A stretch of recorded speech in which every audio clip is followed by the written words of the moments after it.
What is up, guys? Welcome to Just Offside, the MLS recap show where we take your comments and talk about them. My name's Allan. I'm Brendan. And this week, we're going to recap some of last week's comments. Shout out to Bradley Jr. 10, who had a bold prediction. He said Atlanta United wins out and wins the Supporter Shield. So we asked how we thought Atlanta was going to be doing this year. And yeah, I mean, I think that's a pretty bold prediction. Bold prediction there, Cotton. Yeah, that's 2 trophies he's predicting, which is like, that's out there. But I think he definitely has a point with Atlanta United. Yeah. So yeah. Secondly, shout out to Dan Kirk with a K. He actually corrected us. We said that Seattle was on a 5-game winning streak, and they were actually on a 6-game winning streak. So that's our bad, Dan. Yeah, for sure. Thank you for correcting us. We humbly accept your correction, and that's actually a good segue to start off, because Seattle Sounders, Portland Timbers, first game that we're going to be talking about in Rivalry Week.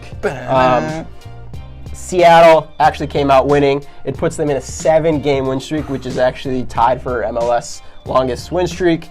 Pretty damn important. It actually puts them in a playoff spot, and it kicks Timbers out of a playoff spot, which is huge. I mean, like, in terms of just everything. Yeah, big time. Man, I couldn't imagine just going into that game knowing it's like, yo, if we win, we beat them out of a spot, we lose, then it's harder for us to get back in that spot. Yeah, no, that was an important game, and you saw it. It was, I mean, hotly contested. Own goal was the result, which is, he was just devastated that he scored the own goal, which is important. But let's talk about, did you see the tifo that came out? I did not see the tifo. Dude, so it was Pennywise clown pops up, and he's like in the water with an axe, and behind him it was saying, "You'll float too," and I don't really know because I never watched. The movies. Like the ongoing symbolism in the movie. It's like, "Oh, you'll float too," because he has the balloon and stuff. Yeah. But the log floating.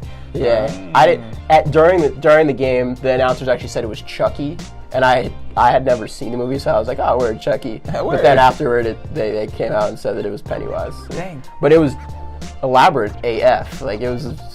We like elaborate tifos here. Yeah, no, it was definitely cool. It was definitely kind of like a chilling sight to see. Best tifos in the game? I personally think they do, but fans, let us know what you think. Timbers, best tifos in the MLS.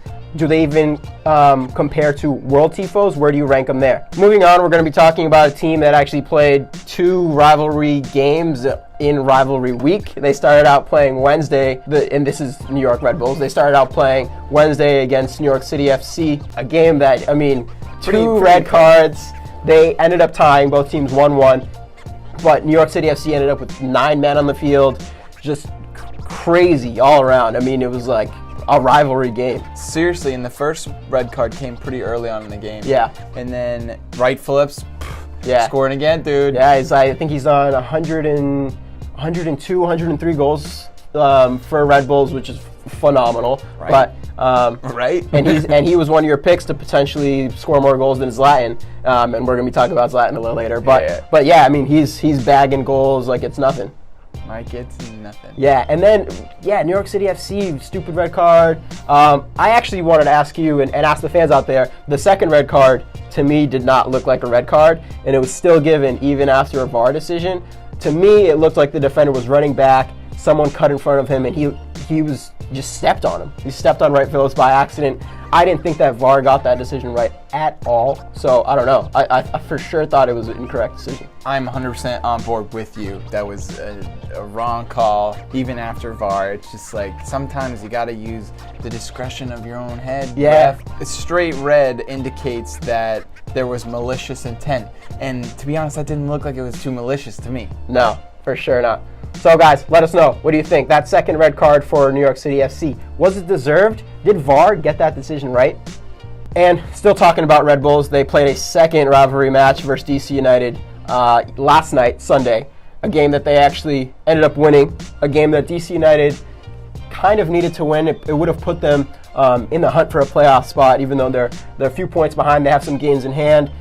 A good game, though. I mean, contested again. It really lived up to the rivalry title. Yeah, good game. Red Bulls could have put it away. Royer had a few chances, but DC United was fighting, man. That was Wayne Rooney. It's been great to see him playing. It really has. He had a couple awesome shots. Really kept DC United in the game. Yeah, and it's harping back to last week. Just having that dude out there really boosts morale. Yeah, no, you can see the players are playing with a lot of energy. He's really loving it, and it's just good. It's good to see overall for the MLS play. And it's good to see Wayne Rooney really playing again. Yeah, no, yeah, for sure. That's what I was saying last week in the episode. It's just he looks rejuvenated for sure. He looks like the Wayne Rooney of old, and it's good to see superstars playing at very high levels in the MLS. Shouts out to Wayne Rooney. Waza. So that win was important for New York Red Bulls as well because it puts them in second place. Couple points over New York City FC. Yeah, and even coming off the tie, getting that win, definitely super important. So guys, Red Bull 2 points off Atlanta United. What do you think? Do you think they'll end up in first, or do you think they're destined for second place? Moving on, Chicago, Columbus. Not much to say here. Game ended 1-1.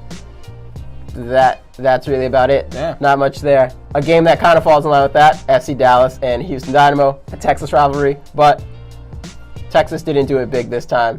Wasn't really that much to talk about. Not as big as we thought it would be in Texas. Defensive error gave Dallas first goal. That's really about it. Next, we're talking Orlando City, Atlanta United. So much going on here. Game of importance, not only for points for Atlanta United, but that guy, Jose Martinez, he broke the record. I think we were expecting it, obviously, but... And he does it like it ain't no thing. Dude, cheeky finish. He was just... Oh, I don't know. It He's left on me another level right now, man. Yeah, jaw dropped. And speaking of on another level, wanted to ask you, where do you think this cements him in MLS history books? Ooh. I mean, he's MLS top single season scorer. I mean, definitely some big names there in MLS history, but does this make him the greatest ever striker? Back-to-back good seasons. I think the only way he's going to cement himself in MLS history is if we see a supporter shield, MLS Cup, and then my man reaches 35 goals. Wow, that's some high standards. The bar is way out of here. He's proven that he's a goal-scoring threat overall, but we kind of need to see him bring back the silverware because that's what the fans are going to want the most. So I agree that I think for him to solidify himself as an overall player in the MLS history, he's going to need to win some stuff, win some silverware for Atlanta United. They're going to love it, and for sure it'll make him one of MLS's greatest ever. His name will be in the stars. Yes. So guys, what do you think? Josef Martinez, is he MLS's greatest all-time striker, or do you think he needs to win some more trophies, bring some silverware to Atlanta United to really cement himself in MLS's history books? Let us know in the comments below. Speaking of a guy that for sure knows how to win silverware, that big man, Zlatan Ibrahimovic, scored a goal in the 1-1 tie between LAFC and LA Galaxy. Kind of a crazy goal, VAR decision, goal line decision, whatever you call it. And it was a topic that we talked about last episode of if he leaves his mark in the match, LA Galaxy is going to come out with something. A game that overall was pretty even. The big players that needed to show up, Vela scored the PK for LAFC. When the big names were needed, they kind of showed up. I honestly thought Galaxy had it the whole time. Really? I really thought they were going to hammer away another one, but... Zlatan did have one that hit the post off of a long-range shot. So I think the point was deserved, but to your point, LA Galaxy did have some chances where they could have really finished it off. Overall, the series is in favor of the Galaxy. Overall, I think LA Galaxy is happy with their results against LAFC. I'm sure Ibra would have said he wanted to win all of them, but sometimes it just can't happen. Sometimes Ibra can't get what Ibra wants. Yeah. So with that result and the results of the weekend, LAFC is sitting comfortably above Galaxy. LA Galaxy fans, let us know how you're feeling about the season. Is your current position reflective of how you guys think LA Galaxy is playing? Let us know in the comments below. Moving it along, Philadelphia Union, New England Revolution, a game that ended up 1-0. Wasn't really all exciting except for one play that we need to talk about. Super controversial in my mind. All right, I'm going to paint the picture here for the fans, kind of draw out what happened. So Philadelphia Union, through ball gets sent in for Corey Burke. He's sitting right on the line on New England Revolution's half. The players for New England Revolution all kind of stop playing. They think he's offsides. Corey Burke keeps playing. He keeps running, takes a shot, scores the goal. Whistle comes up, sidelines flag is up in the air. He's claiming an offsides. Decision goes to VAR. Everyone's thinking, yeah, for sure, goal's going to be given off. He was offsides. Referee comes out of nowhere with the VAR decision and says that goal counted.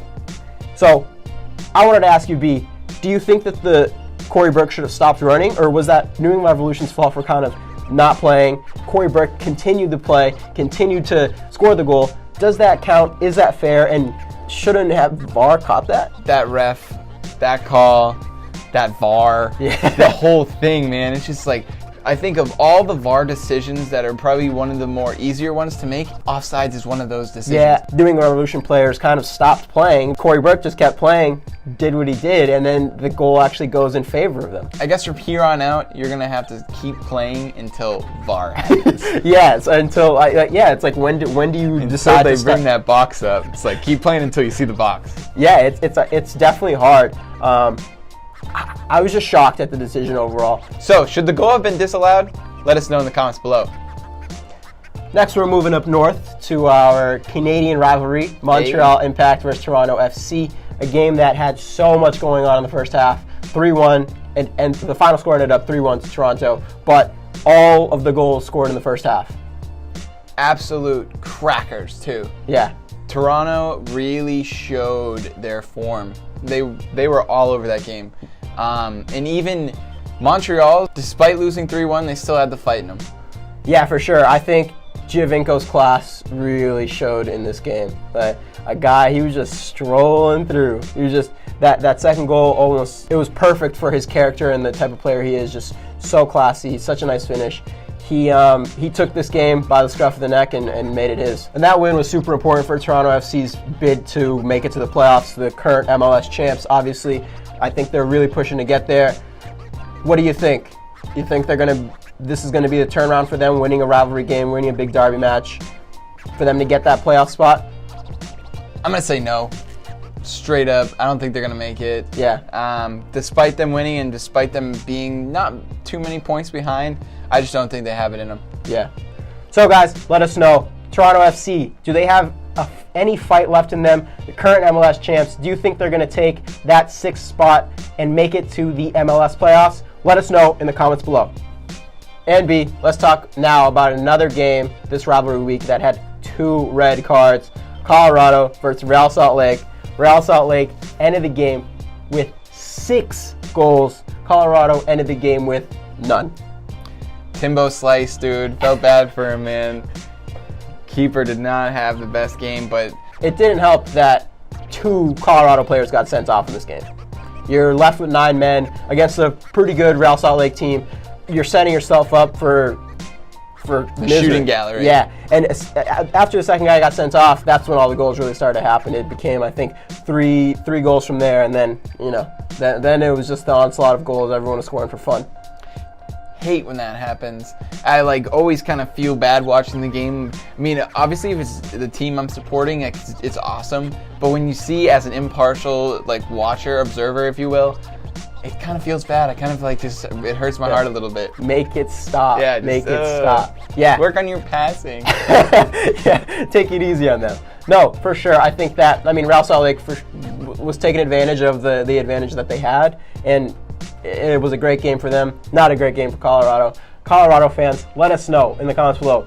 How are you feeling? Are you okay? We're here for you. If you need any consolation, anything that you need, we're here for you. Sporting KC versus Minnesota. Sporting KC solidifies the win 2-0 over Minnesota. Puts them in second place. Pretty good win for them. Diego Rubio scored a goal. Makes him the most efficient striker in the MLS this season so far. 7 goals on 12 shots, which is pretty impressive. 9 on goal. Yeah, wow. So, that makes him he just takes shots that he knows he's going to put away. That's a good player. That's a smart man smart player. I think they probably want him to shoot a little more, get into good positions, but he's proven that he's clinical when it counts. Sporting KC, good game for them, good atmosphere in the stadium. So as you said, Sporting KC, this solidifies them in second place. They're sitting 1 point behind FC Dallas, who, as we've been talking about, hasn't been on the greatest run of form as of recent. What do you think? They end up first place?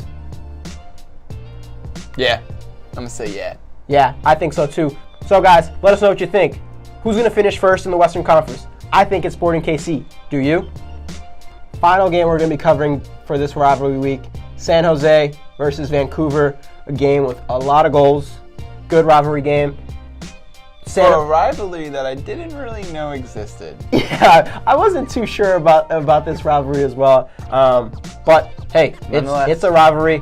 It is what it is. Proved to be a really good game for Vancouver, not for San Jose. But San Jose came out on top in the beginning, 2-0. It was looking super comfortable for them. And then they pulled the San Jose and blew the lead.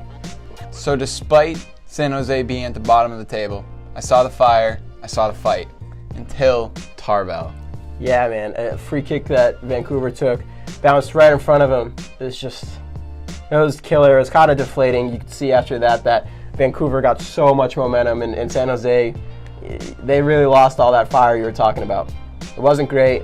I think it was kind of, this game summed up a lot of San Jose. They really showed glimpses, but at the end of the day, they couldn't sustain it for too long, and they got outclassed. So for all you San Jose fans out there, what can they do to remedy the situation they're in?